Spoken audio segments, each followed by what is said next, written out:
And now it's time for the knockout round.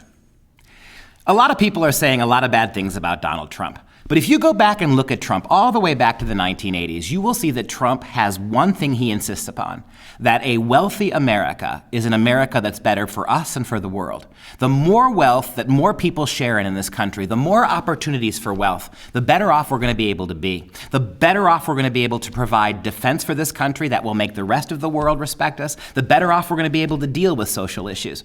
A rich America is a prosperous America, is a strong America. That Trump has been consistent with. If you look at those candidates on the left, particularly the alternatives to Hillary Clinton, people like Bernie Sanders and Elizabeth Warren, we find it's exactly the opposite. Go back to the 80s and the 90s and listen to those people. They're talking about tax increases, socialism, they're talking about government interventionism, they're talking about, as Bernie Sanders actually said, we need a government that is willing to step in and regulate every aspect of American life that they think needs to be regulated. Well, we've seen how that's played out. They too, the Warrens of the world and the Bernie Sanders of the world, they have been consistent about a big government, high tax, high debt economy. That's what they'll give us. As a matter of fact, when we think about this, I'm taken back to those wonderful, glorious 1980s.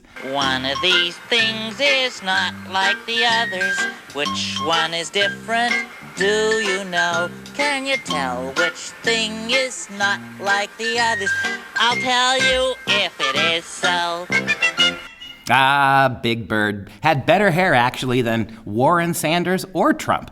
Nonetheless, that 80s nostalgia there. One of these things is not like the other. One man is calling for a very wealthy America, and you got two socialists calling for continued stagnation. Now, I want you to know, this is not an endorsement of Trump. We don't endorse people here. It's just simply pointing out that if the media was doing its job, Trump would get credit for being consistent in his message, a message of prosperity. Whereas people like Warren and Sanders, they'd be knocked out on the basis of their own poor performance.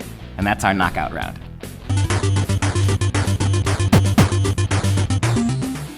Don't miss a second of Dr. Duke. Visit FreedomProject.com and sign up for our free newsletter. Like us on Facebook or follow us in the Twitterverse. All the links can be found at FreedomProject.com.